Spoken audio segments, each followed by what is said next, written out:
Good morning. Today we are going to start the first chapter of political science known as power sharing. Guys, आज हम political science का first chapter start करने जा रहे हैं जिसका नाम है power sharing. Power sharing means to share power among different levels of government and organs of the government. इस वीडियो को हम जो है दो पोर्शंस में डिवाइड करेंगे. फर्स्ट पोर्शन के अंदर हम टू इंपॉर्टेंट केसेस को डिस्कस करेंगे. These cases are of Belgium and Sri Lanka. Second part of the video के अंदर हम डिस्कस करेंगे why power sharing is desirable and what are the various forms of sharing power. Shall we start our today's lecture? Yes sir. Guys, सबसे पहले हम discuss करेंगे Belgium के बारे में. बेल्जियम एक बहुत ही स्मॉल कंट्री है गाइस यूरोप के अंदर. Belgium is a small country in Europe. It shares border with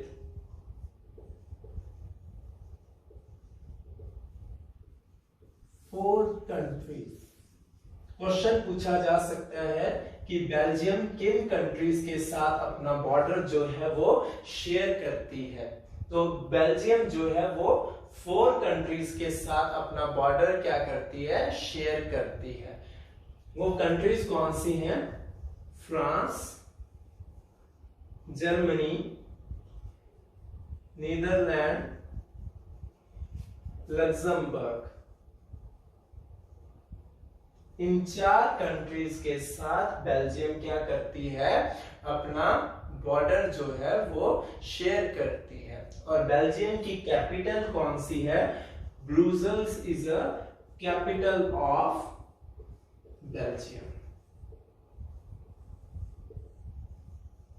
यहां तक कोई कंफ्यूजन?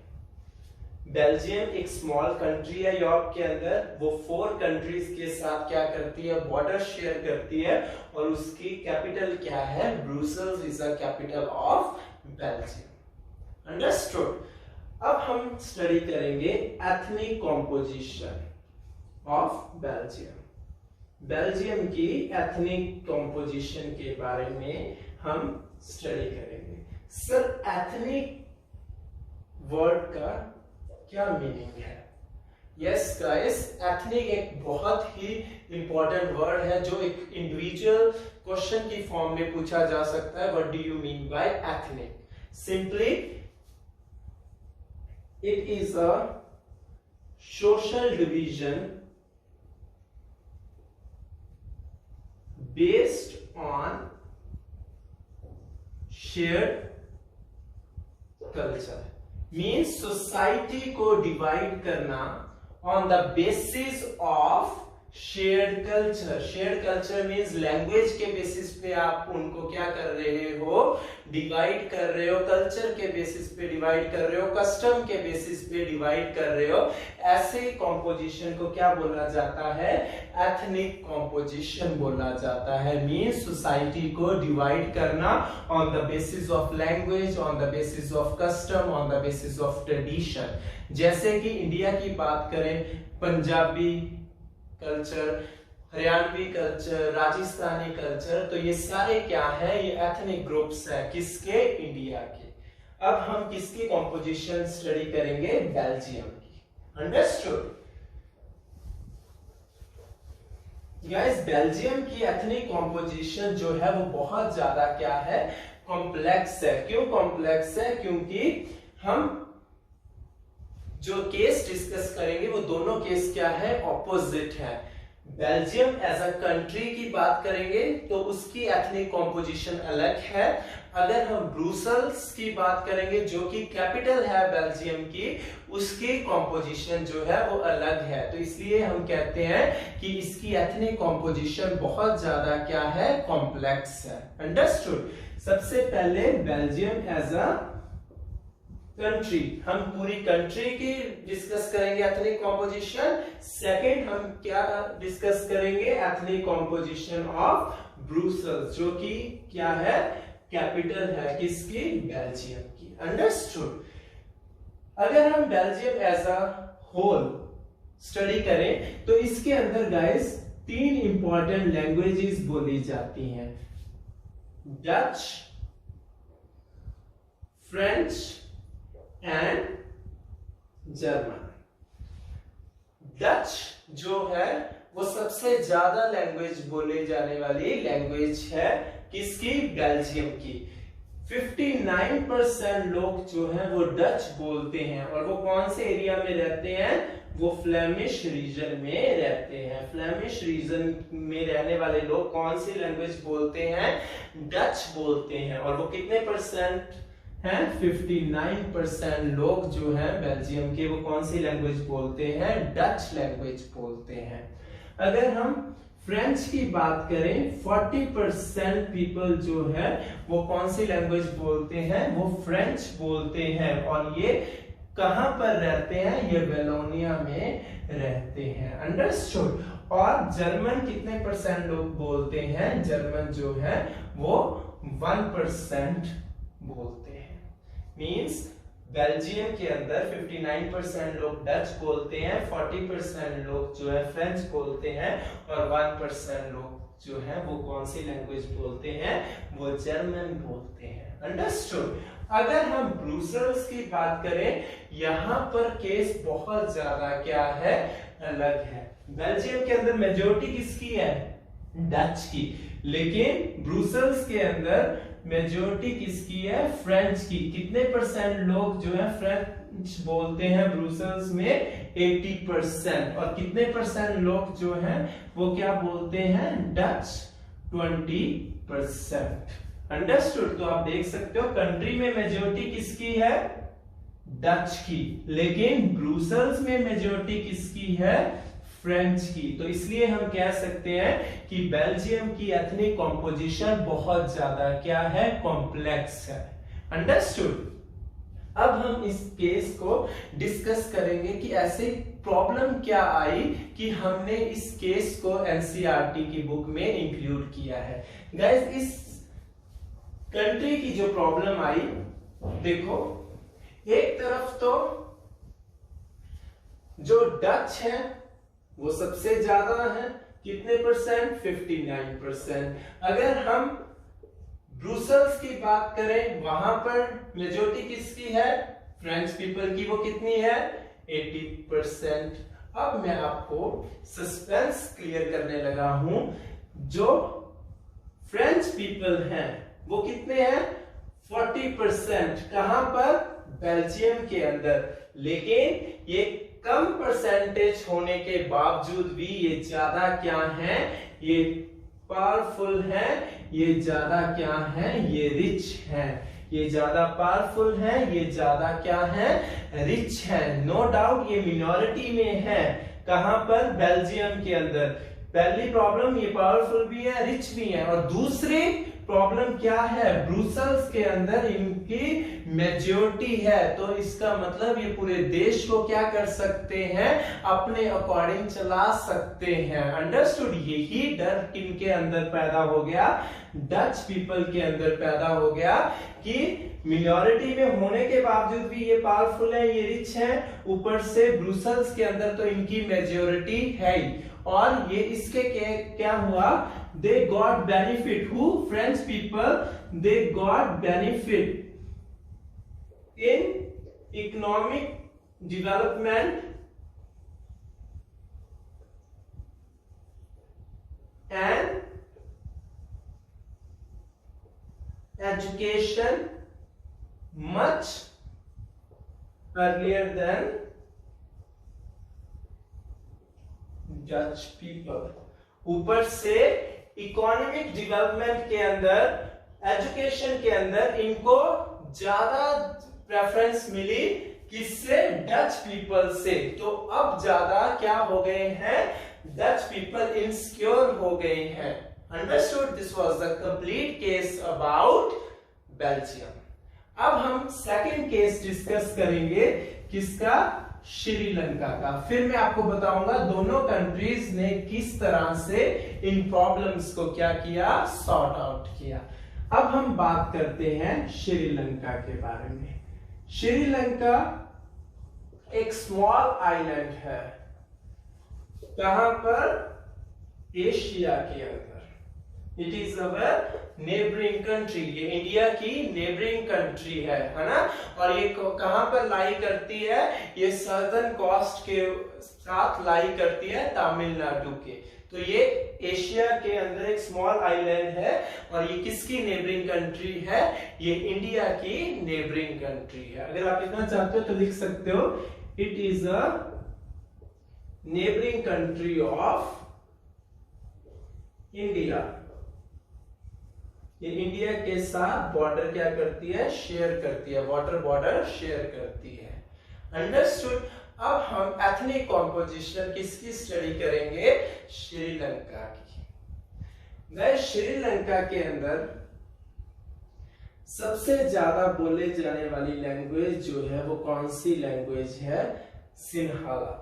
ये इंपॉर्टेंट क्वेश्चन है, आपको पता होना चाहिए कि श्रीलंका की ऑफिशियल लैंग्वेज कौन सी है, या श्रीलंका के अंदर सबसे ज्यादा बोले जाने वाली लैंग्वेज कौन सी है। तो उसका आंसर क्या है, Sinhala. Sinhala is an official language of Sri Lanka. और ये कितने परसेंट लोग बोलते हैं, 74% लोग जो श्रीलंका के हैं वो कौन सी लैंग्वेज बोलते हैं, सिंहाला लैंग्वेज बोलते हैं। 18% लोग जो है वो कौन सी लैंग्वेज बोलते हैं, वो तमिल लैंग्वेज बोलते हैं। अंडरस्टूड। आप कह सकते हो सिंहाला पीपल कितने हैं, 74%, तमिल पीपल कितने हैं, 18%, एंड 7% जो है वो कौन है, वो है क्रिश्चियंस। अंडरस्टूड। ये क्या है, एथनिक कॉम्पोजिशन किसकी, श्रीलंका की। अंडरस्टूड। 74% सिंहाला पीपल, 18% तमिल पीपल, 7% जो है वो क्या है, क्रिश्चियन है।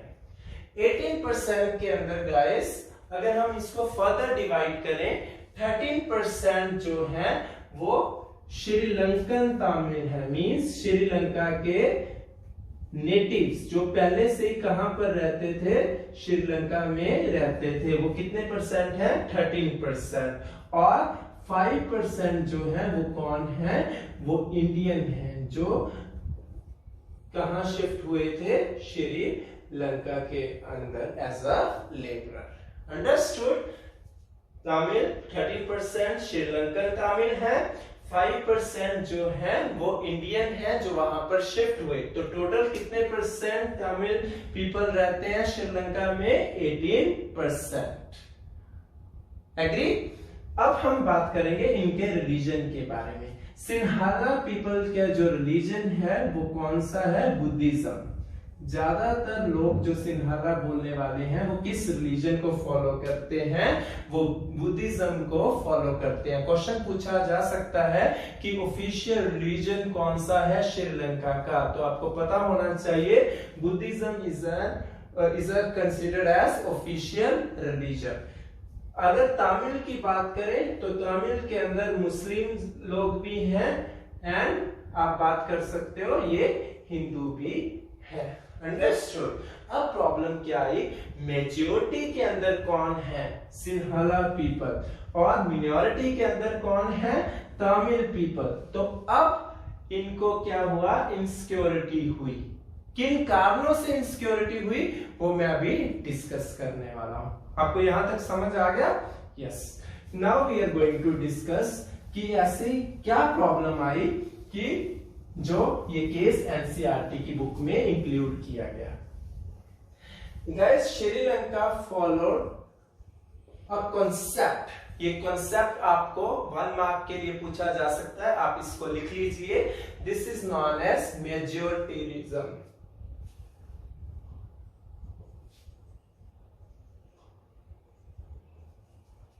Understood.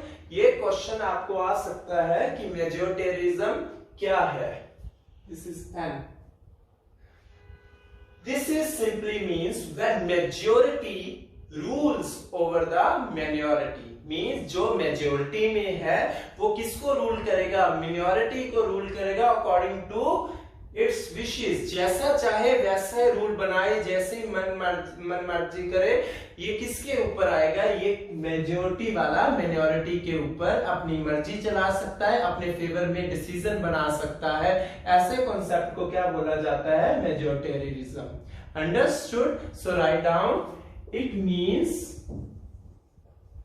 The majority community can rule over minority community according to its wishes। जैसे चाहे मेजोरिटी वाले मिनॉरिटी वालों को क्या कर सकते हैं? रूल कर सकते हैं। Majority community can ignore the needs and wishes of minority community। Majority वाले इग्नोर कर सकते हैं नीड्स एंड विशेस किसकी? मिनॉरिटी कम्युनिटी की। अंडरस्टूड? यही श्रीलंका के अंदर हुआ। कौन जो थे मेजोरिटी में थे? सिंहला पीपल जो थे वो मेजोरिटी में थे। उन्होंने किसके ऊपर रूल करना शुरू कर दिया? मिनॉरिटी के ऊपर रूल करना शुरू कर दिया। तो यही प्रॉब्लम कहां पर आई? श्रीलंका के अंदर आई। अब हम इसको डिटेल में स्टडी करेंगे।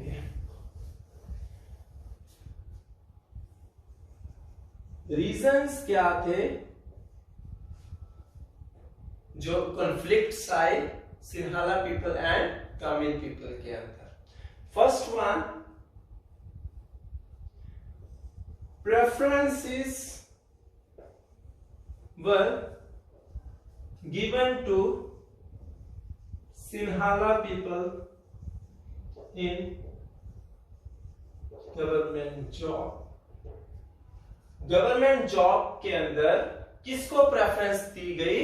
सिंहला पीपल को। क्यों? क्योंकि वो मेजोरिटी में थे, जैसे चाहे वैसे उनको क्या कर सकते थे? तमिल वालों को रूल कर सकते थे। सेकंड प्रॉब्लम क्या आई?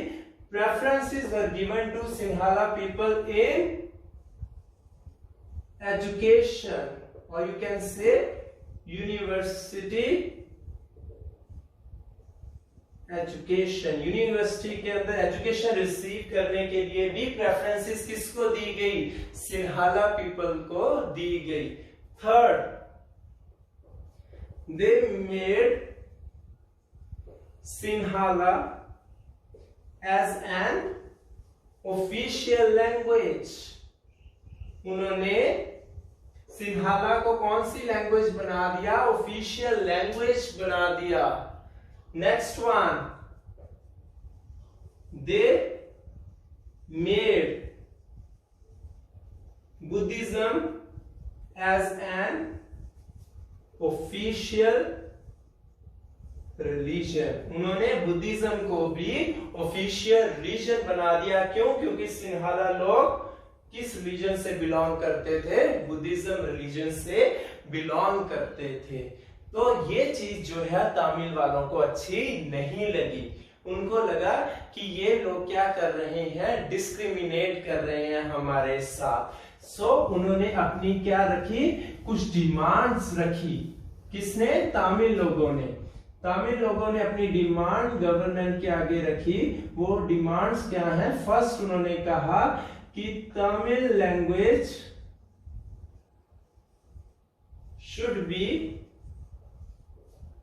N official language. कौन सी लैंग्वेज ऑफिशियल लैंग्वेज होनी चाहिए? तमिल लैंग्वेज जो है वो ऑफिशियल लैंग्वेज होनी चाहिए। सेकंड इन्होंने क्या कहा? They demanded equal opportunities in government jobs, government jobs के अंदर इन्होंने क्या किया, इक्वल अपॉर्चुनिटीज डिमांड की। Third, they demanded equal opportunities in education sector, कि हमें एजुकेशन में भी क्या मिलनी चाहिए, इक्वल अपॉर्चुनिटीज मिलनी चाहिए। फोर्थ वन, दे सेड कि हमारे लिए एक इंडिपेंडेंट स्टेट होनी चाहिए। They demanded an independent state known as Tamil. इन्होंने एक इंडिपेंडेंट स्टेट कोई डिमांड की जिसको क्या बोलते हैं, Tamil. ELELAM is the correct. तो उन्होंने बोला कि हमारे लिए एक इंडिपेंडेंट स्टेट बना दो। नॉर्थ ईस्ट पार्ट के अंदर श्रीलंका के पास मेजोरिटी में तमिल लोग रहते थे, तो उनको लगा कि ये वाला जो नॉर्थ ईस्ट पार्ट है यहाँ पर हम एक अलग स्टेट बना दो ताकि हम अपनी डिसीजन खुद ले सकें। ये डिमांड्स जो है सिन्हाला पीपल ने क्या नहीं की, एक्सेप्ट नहीं की, जिससे क्या हुआ, देश के अंदर सिविल वॉर हुआ। सिविल वॉर मींस देश के अंदर लड़ाई हुई। क्वेश्चन आ सकता है, what do you mean by civil war? Civil war क्या होती है, इसके लिए आपको क्वेश्चन आ सकता है। So write down, it is a violent conflict among different groups within a country। एक कंट्री के अंदर जब अलग अलग ग्रुप्स में लड़ाई हो जाती है उसको क्या बोलते हैं, सिविल वॉर बोलते हैं। मींस हमारी लड़ाई किसी और कंट्री के साथ नहीं है, बल्कि एक कंट्री के अंदर डिफरेंट ग्रुप्स में जब कोई लड़ाई होती है उसको क्या बोलते हैं, सिविल वॉर बोलते हैं। जैसे कि यहाँ पर सिविल वॉर किसके बीच में हुई, Sinhala people and Tamil people के। दोनों कहाँ के रहने वाले थे, दोनों श्रीलंका के रहने वाले थे, तो that's why it is known as civil war, क्योंकि देश के अंदर जब डिफरेंट ग्रुप्स के साथ वॉर होती है तो उसको क्या बोलते हैं, सिविल वॉर। और इस वॉर का गाइस रिजल्ट क्या हुआ, जब श्रीलंका के अंदर सिविल वॉर हुई, many people were killed। दोनों पार्टीज के, सिन्हाला पीपल और तमिल पीपल, दोनों के लोग बहुत ज्यादा क्या हो गए, मारे गए। Second, many people were forced to leave the country। काफी लोगों को कहा गया कि आप कंट्री छोड़ के जाओ। Many people lost their livelihood। उनके अर्निंग के ऊपर भी, रहना खाना, इन सब के ऊपर भी नेगेटिव क्या पड़ा, इम्पैक्ट पड़ा। अंडरस्टूड? ये बहुत सारे रीजंस हैं सिविल वॉर के। ये प्रॉब्लम क्यों आई, क्योंकि वहां की गवर्नमेंट ने ये कह दिया था कि जो मेजोरिटी में है वो क्या करेगा, रूल करेगा। किसके ऊपर, मिनॉरिटी के ऊपर। मींस अगर दोनों मिलके केस को सॉल्व करते तो ये प्रॉब्लम नहीं आती। जो किसने किया, बेल्जियम ने किया। बेल्जियम के अंदर भी इनसिक्योरिटी किसमें थी, डच पीपल में इनसिक्योरिटी थी। किस कारण थी, क्योंकि फ्रेंच पीपल जो थे वो ज्यादा रिच थे, वो ज्यादा पावरफुल थे, और ब्रुसेल्स में फ्रेंच पीपल ऑर्डिनरी किस में थे, मेजोरिटी में थे। लेकिन वहां की गवर्नमेंट ने अकोमोडेशन किया, मींस दोनों को मिलके बैठ के कुछ ऐसे स्टेप्स उठाए जिससे ये चीज बहुत ज्यादा क्या बनी, फेवरेबल बनी, और सिविल वॉर होने से रुक गई। तो write down the steps taken by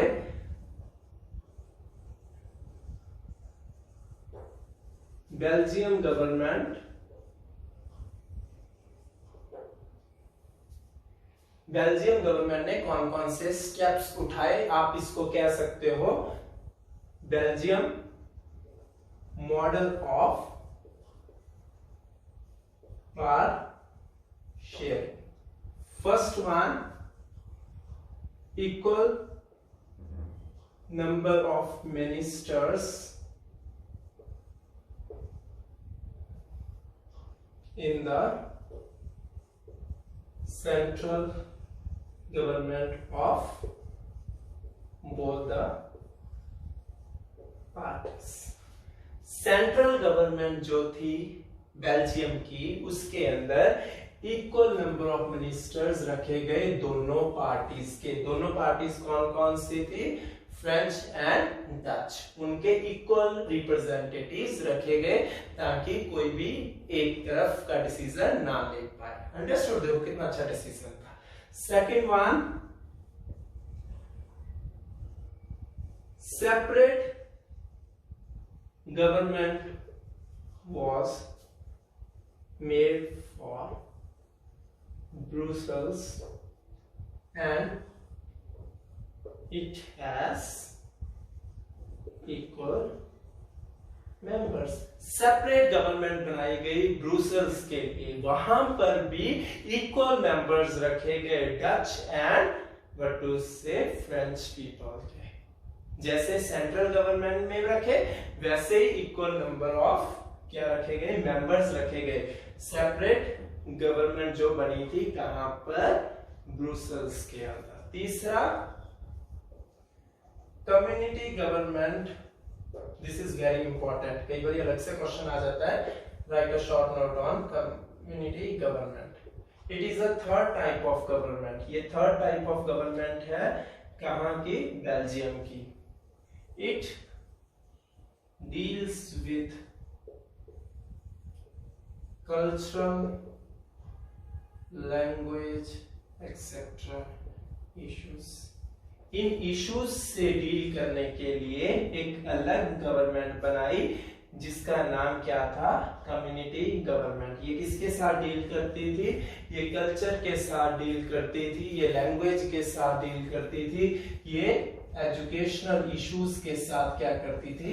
deal करती थी। Understood? Next one, parts of central government were shared with state government. Means central government की कुछ पार्ट्स किसको दे दी गई? स्टेट गवर्नमेंट को दे दी गई। And state government is not subordinate to central government. Means part जो दी गई है सेंट्रल गवर्नमेंट की किसको दे दी गई है? कुछ पार्ट स्टेट गवर्नमेंट को दे दी गई है, पर स्टेट गवर्नमेंट सेंट्रल के अंडर काम नहीं करेगी, इंडिपेंडेंटली काम करेगी। अंडरस्टूड? अब हम इन दोनों मॉडल्स को क्या करेंगे? कंपेयर करेंगे। कौन कौन से models? Power sharing model of Sri Lanka and power sharing model of Belgium.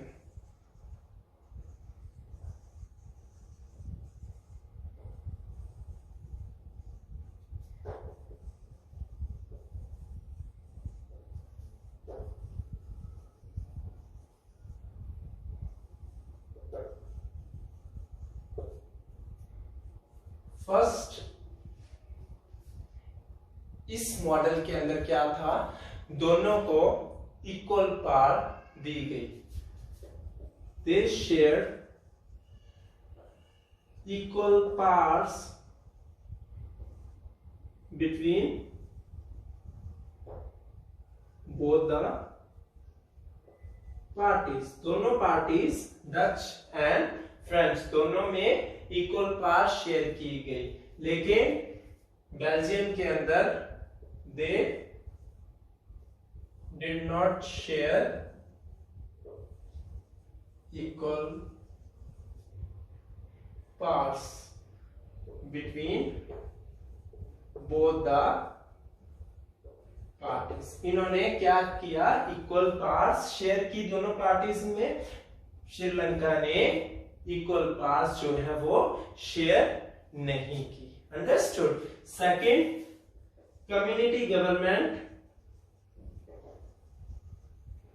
was formed community government को क्या किया गया, बनाया गया। कौन कौन से इश्यूज डिस्कस करने के लिए, cultural issues, educational issues and language issues को डिस्कस करने के लिए कम्युनिटी गवर्नमेंट वाज फॉर्म्ड। यहाँ पर sorry, no such government was form, यहाँ पर ऐसी कोई भी गवर्नमेंट नहीं बनाई गई। अंडरस्टूड। थर्ड,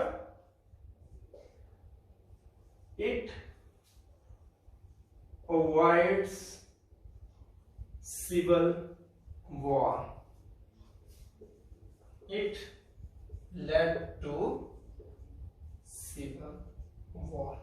इस मॉडल ने अवॉइड की सिविल वॉर, क्योंकि आपस में दोनों पार्टीज की जो विशेस या नीड्स थी उनको क्या किया गया, अकोमोडेट किया गया, रिस्पेक्ट शो की गई। लेकिन पावर शेयरिंग मॉडल जो श्रीलंका का था उसने किसकी तरफ लेके गया, वो सिविल वॉर की तरफ लेके गया। तो यहां से हमने देखा कि किस तरह से ये दो डिफरेंट कंट्रीज ने अपने जो देश के अंदर डिफरेंट प्रॉब्लम्स आई इनको कैसे सॉल्व किया। बेल्जियम का मॉडल इतना अच्छा था कि इसीलिए जो ब्रुसेल्स है, किसकी कैपिटल है, बेल्जियम की, उसको क्या बनाया गया, हेडक्वार्टर बनाया गया। किसका, यूरोपियन यूनियन का। तो क्वेश्चन आ सकता है यूरोपियन यूनियन का हेडक्वार्टर कहां पर है, वो ब्रुसेल्स के अंदर है, क्योंकि ब्रुसेल्स बहुत इंपॉर्टेंट डिसीजन उन्होंने यहाँ पर बेल्जियम ने लिया था। तो जिसके कारण बेल्जियम की कैपिटल क्या है, ब्रुसेल्स है। तो ब्रुसेल्स को क्या बना दिया गया, हेडक्वार्टर बना दिया गया, किसका, यूरोपियन यूनियन का। एक क्वेश्चन कई बार पूछ लेते हैं कि श्रीलंका इंडिपेंडेंट कब हुआ, तो आपको पता होना चाहिए 1948 के अंदर जो है वो श्रीलंका इंडिपेंडेंट हुआ था। और क्वेश्चन आ सकता है कि कब ऑफिशियल लैंग्वेज बनाया गया सिंहाला को, तो 1956 के अंदर। ये दो डेटा आपको याद रखना है। श्रीलंका इंडिपेंडेंट कब हुआ, 1948 के अंदर, और सिंहाला को ऑफिशियल लैंग्वेज कब बनाया गया, 1956 के। Guys, there are two main reasons behind power sharing. Power share करने के पीछे दो मेन रीजंस होते हैं। First one is known as prudential reasons, second one is known as moral reasons. हम इन दो कारणों से क्या करते हैं, पावर को शेयर करते हैं। Prudential means based on calculation. इसके अंदर आप पॉजिटिव नेगेटिव किसी चीज का देखते हो और उसके बेसिस पे आप डिसीजन लेते हो। ऐसे रीजंस को क्या बोला जाता है, प्रूडेंशियल रीजंस बोला जाता है, जो कैलकुलेशन के बेसिस पे लिए जाते हैं। और जो मोरालिटी के बेसिस पे लिए जाते हैं उन डिसीजंस को क्या बोला जाता है, या उन रीजंस को क्या बोला जाता है, मॉरल रीजंस बोला जाता है। अंडरस्टूड। सो हम सबसे पहले स्टडी करेंगे prudential reasons. First one, it reduces the chances of conflicts among different social groups। Power sharing से कंफ्लिक्ट्स के चांसेस क्या हो जाते हैं, कम हो जाते हैं। मींस देश के अंदर जो कंफ्लिक्ट होता है डिफरेंट सोशल ग्रुप्स में, उनके चांसेस कम हो जाते हैं अगर आप प्रॉपरली क्या करते हो, पावर को शेयर करते हो। जैसे कि बेल्जियम ने प्रॉपरली पावर को शेयर किया, जिससे डच एंड फ्रेंच पीपल के बीच में कंफ्लिक्ट के चांसेस बहुत कम हो गए। लेकिन श्रीलंका ने बहुत ही गलत वे से क्या किया, अपने मॉडल को यूज किया। उन्होंने किसकी मानी, उन्होंने मेजॉरिटी कम्युनिटी की मानी, जो कि कौन थे, सिन्हाला पीपल, जिससे देश के अंदर क्या हुआ, सिविल वॉर हुई। तो अगर आप प्रॉपरली क्या करते हो, पावर को शेयर करते हो, तो कन्फ्लिक्ट्स के चांसेस क्या हो जाते हैं, कम हो जाते हैं। तो प्रॉपरली हमें क्या करना चाहिए, पावर को शेयर करना चाहिए, ताकि क्या ना हो सके, कन्फ्लिक्ट ना हो सके एक कंट्री के अंदर। Understood. Second, it ensures stability of political orders। देश के अंदर जब कन्फ्लिक्ट्स नहीं होंगे तो किस में स्टेबिलिटी आएगी, पॉलिटिकल ऑर्डर्स में। मींस जो डिसीजन गवर्नमेंट लेगी उसको लोग क्या करेंगे, रिस्पेक्ट करेंगे, वरना वो सोचेंगे कि ये डिसीजन तो इनके फेवर में है और ये हमारे फेवर में नहीं है, जिससे देश के अंदर कभी भी क्या नहीं आ पाएगी, पॉलिटिकल ऑर्डर्स मींस जो गवर्नमेंट ने डिसीजंस लिए हैं उनमें स्टेबिलिटी नहीं आ पाएगी। तो अगर आप प्रॉपरली पावर को शेयर करते हो तो पॉलिटिकल ऑर्डर्स में क्या आ जाती है, स्टेबिलिटी आ जाती है। मींस लोग उन डिसीजंस को क्या करने लग जाते हैं, रिस्पेक्ट करने लग जाते हैं। Understood. Third, it is a good way to ensure long-term unity within a country। ये एक बहुत ही अच्छा मेथड है, पावर शेयरिंग एक बहुत ही अच्छा मेथड है।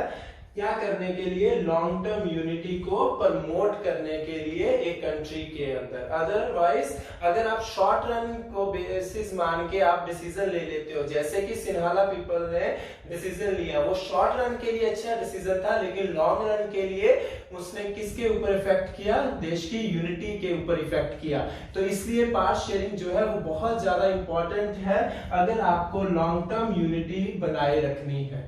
तो अगर आप प्रॉपरली पावर को शेयर करते हो तो सब लोग पीसफुली कंट्री के अंदर रहेंगे, जिससे लॉन्ग टर्म यूनिटी बनी रहेगी। Understood. Now we are going to discuss moral reasons.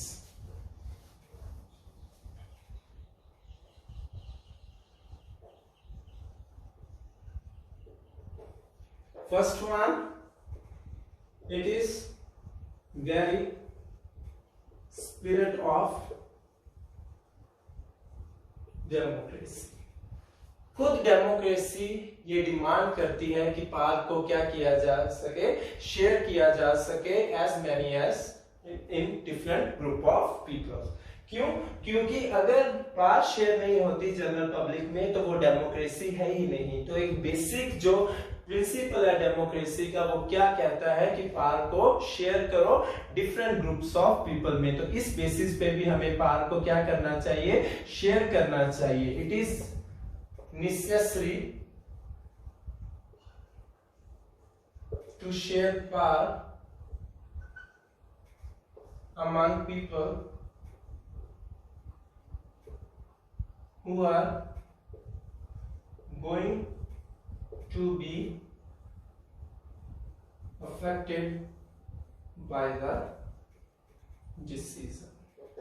Power को उन लोगों में शेयर करो जो डिसीजन जिनके ऊपर आपने इंप्लीमेंट करना है, जिस डिसीजन से वो लोग इफेक्ट होने वाले हैं, एटलीस्ट उनके साथ आप क्या करो, पावर को शेयर करो, सो दैट वो अपने व्यू पॉइंट को क्या कर सके, आगे रख सके, अपने ओपिनियन को आगे रख सके। अंडरस्टूड। जिनके ऊपर आप डिसीजन लागू करना चाहते हो उन को आप पावर दो ताकि वो अपने ओपिनियंस, अपने व्यूज को क्या कर सके, आगे रख सके, ताकि वो उनके ऊपर ज्यादा कुछ गलत ना हो पाए। तो डेमोक्रेसी यही कहती है कि आपको मैक्सिमम लोगों को क्या करनी चाहिए, पावर देनी चाहिए, ताकि वो अपनी बात को क्या कर सके, आगे रख सके। So it is very spirit of democracy, it is necessary to share power among people who are going to be affected by the decision. Understood. Second, it is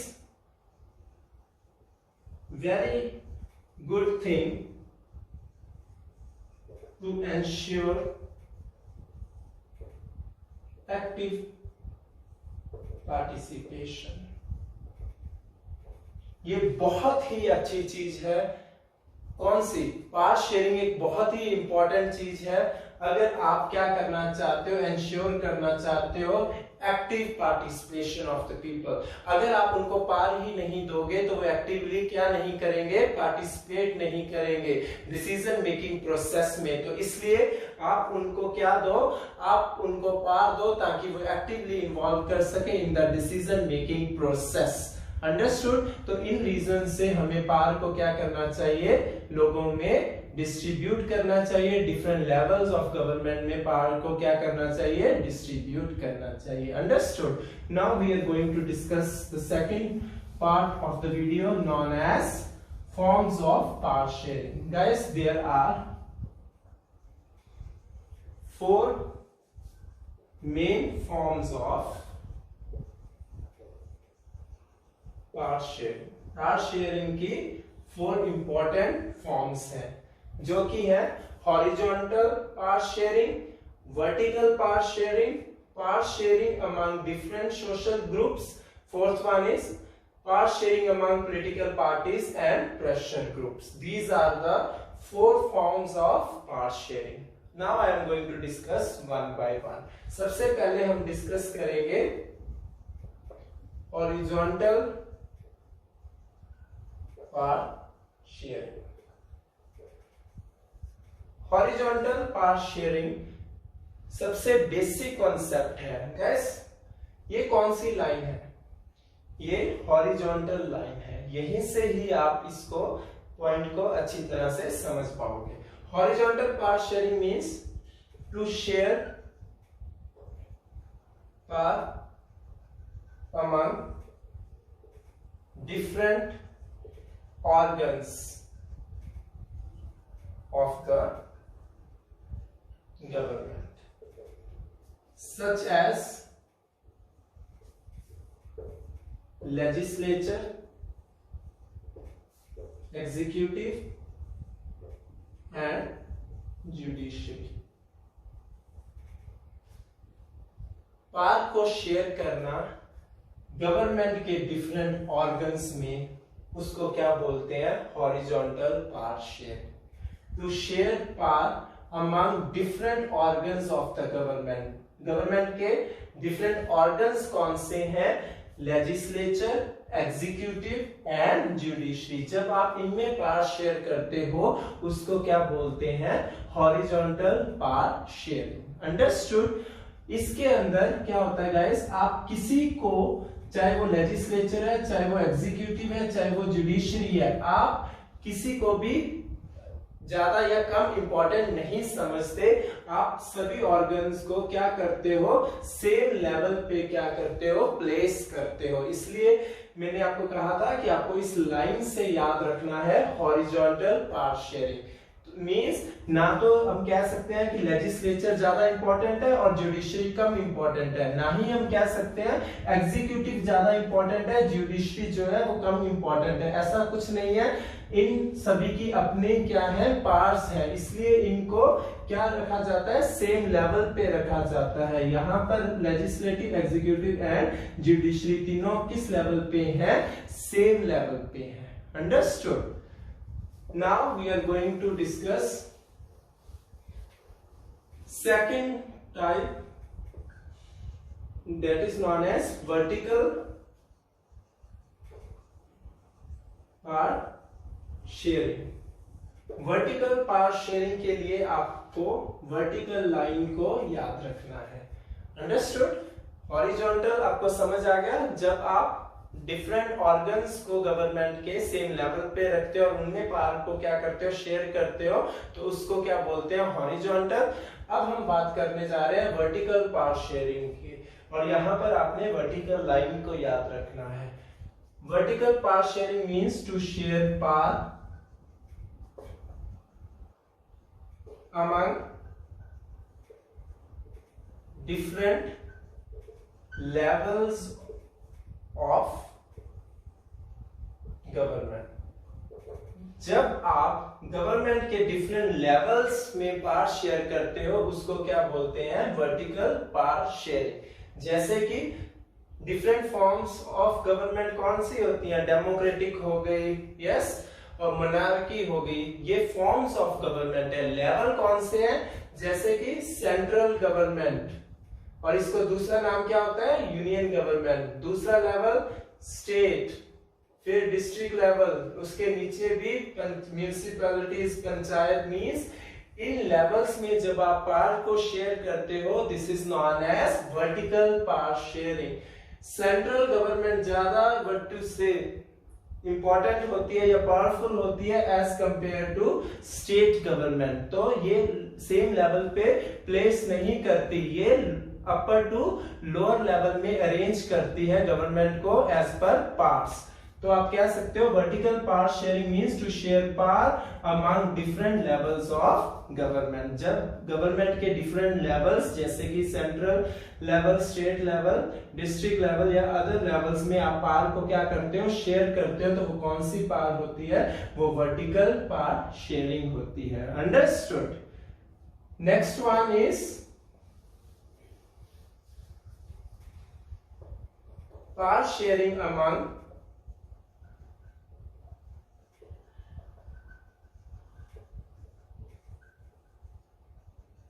different social groups.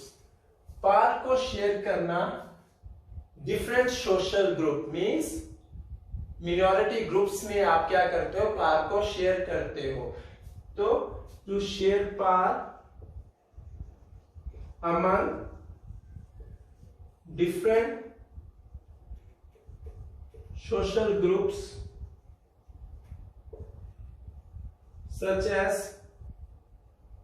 cultural groups and linguistic groups।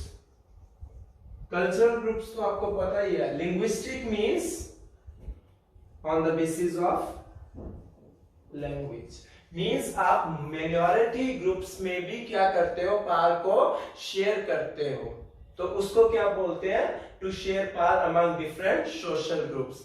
हमारे constitution के अंदर, जब हमारे parliament के अंदर कुछ ऐसे arrangements किए गए हैं ताकि इन लोगों का भी स्टैंडर्ड क्या हो सके, अपलिफ्ट हो सके। हमने स्पेशल प्रोविजंस इन लोगों के लिए बनाई हुई है ताकि इनको भी क्या मिल सके, पावर मिल सके। जैसे कि हमने सीट्स को क्या किया हुआ है, रिजर्व किया हुआ है। हमने लीगल अरेंजमेंट्स किए हुए हैं वीकर सेक्शंस के लिए, वीमेन के लिए, किसमें, लेजिस्लेचर असेंबलीज में, यस, ताकि इनको क्या मिल सके, इनको एक अच्छी खासी पावर मिल सके और ये डिसीजंस को क्या कर सके, ले सके। और जैसे कि आप मान सकते हो रिजर्व कॉन्स्टिट्यूएंसीज की कॉन्सेप्ट है, कुछ सीट्स के ऊपर सिर्फ वीमेन खड़ी हो सकती हैं, कुछ सीट्स के ऊपर सिर्फ एससी या अदर लोअर कास्ट के पीपल ही क्या हो सकते हैं, खड़े हो सकते हैं। तो आप उनको क्या दे रहे हो, आप उनको डिसीजन मेकिंग पावर दे रहे हो ताकि एटलीस्ट उनके पास पावर पहुंचे। तो आप मिनॉरिटीज को भी क्या दे रहे हो, पावर दे रहे हो,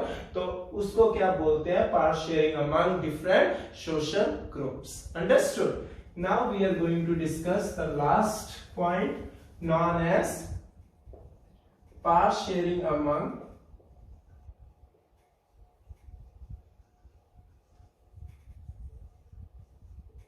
political parties and pressure groups. People are free to choose their political parties. लोगों को ये पावर दी गई है कि वो अपनी पॉलिटिकल पार्टीज को क्या कर सके, चूज कर सके। जिस पार्टी में उनका इंटरेस्ट है उस पार्टी को वो क्या कर सकते हैं, चूज कर सकते हैं। ये हमने क्या दिया हुआ है, पावर दी हुई है। तो इट मींस जनरल पब्लिक के पास ये पावर है कि वो कोई मर्जी पॉलिटिकल पार्टी क्या कर सकते हैं, चूज कर सकते हैं, जो बहुत सारे ऑप्शंस एक कंट्री के अंदर अवेलेबल होते हैं। Understood. Second, different types of pressure groups, or you can say interest group,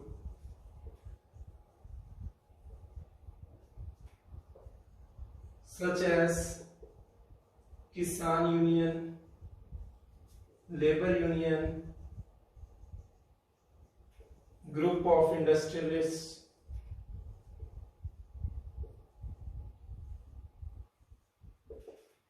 इनके पास भी क्या है, पावर है कि ये गवर्नमेंट के डिसीजंस को क्या कर सके, इन्फ्लुएंस कर सके। अगर आप देखते हो कुछ गलत हो रहा है तो किसान यूनियन क्या करती है, किसान के फेवर में जाके गवर्नमेंट से बात करती है और उनके डिसीजंस को क्या करती है, चैलेंज करती है। ऐसे ही लेबर यूनियन भी क्या करती है, वर्क करती है। वो जो पूरे नेशनल लेवल के होते हैं, अगर उनके कोई इंटरेस्ट को कोई इफेक्ट हुआ है गवर्नमेंट के डिसीजन